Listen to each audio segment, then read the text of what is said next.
talks, and then Sandra gives him a wee look. But he just talks anyway. So tonight, I'm going to curtail that, and I'm going to ask you a specific question.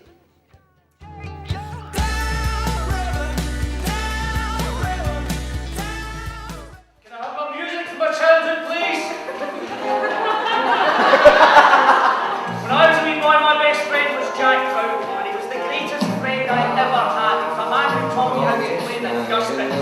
There wasn't one bit of Jack Brown that wasn't squinting. He had a hat on that was squinting, his glasses were always squinting, his shirt tail was always hanging out, his socks were always down, something was always out, he was always covered in dirt. And I thought he was the greatest person that ever lived.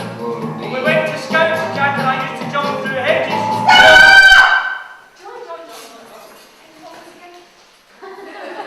But anyway, what I'm trying to get across is that what we don't remember with our minds, we remember with our bodies and with our hearts and with our guts. But for you to really understand memory, I think you need to experience it. So I'm just going to try a little experiment, but I need to do some calculations first. I know you can't see what's on this hanger, but it's actually a pair of shorts. It reminds me of my first holiday. I went with my children to Wales.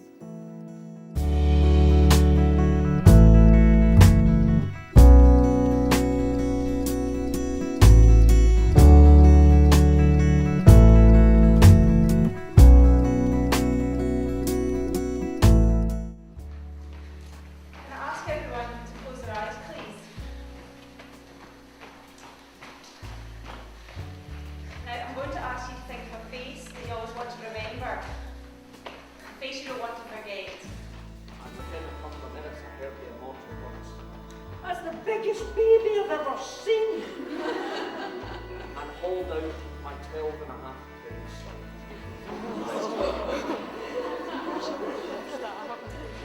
He's got very black hair. Shaved, very short, and he's got a stubbly chin. Well, the last thing I'm going to hang up is this waistcoat. This waistcoat is actually a thank you to my two beautiful daughters, to let them know that I'm very, very proud of them both. And I'd like to thank them very much for being here with me, because if it wasn't for them,